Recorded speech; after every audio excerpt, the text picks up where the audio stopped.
नमस्कार।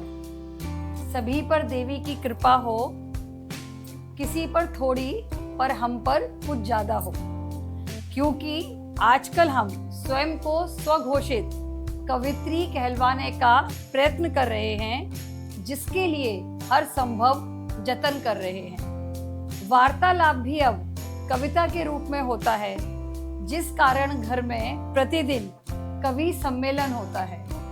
बस समस्या यह है कि मंच पर कवि तो होता है, पर श्रोतागण गायब होता है। उन्हीं श्रोतागण की खोज के लिए YouTube एकमात्र सहारा होता है।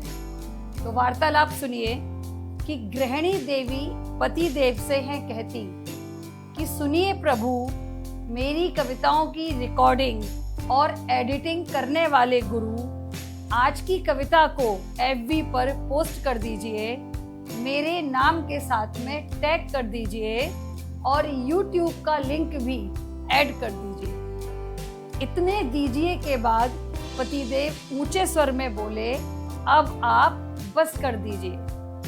पर कुछ ही पल में पतिदेव को गलती का एहसास हुआ और चढ़ी हुई त्योरियों का आभास हुआ।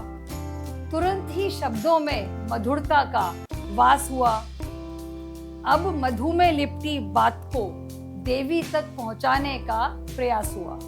सुनिए कि वार्तालाप में क्या खास हुआ। हे परमेश्वरी, पतिदेव कहते हैं, हे परमेश्वरी, आपके इस काव्य रुझान के कारण मेरे कार्य में है बाधा पड़ी और आपको तो दिन प्रतिदिन काव्य संग्रह करने की है पड़ी।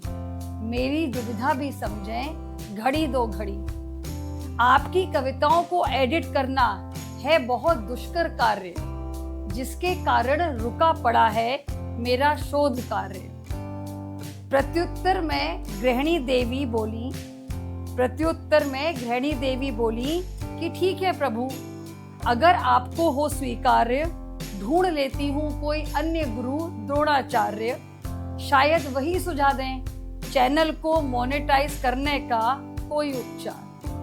पतिदेव बोले, नहीं नहीं, यह तो है मेरा सौभाग्य, आपके कार्य को अपना कार्य समझने में ही है मेरा अहोभाग्य। बहुत पड़ा है जीवन, होता रहेगा शोध कार्य, सध गई अगर आप तो नहीं रहेगा जीवन में कोई कार्य असाध्य। और इसी के साथ हुआ वार्तालाप समाप्त।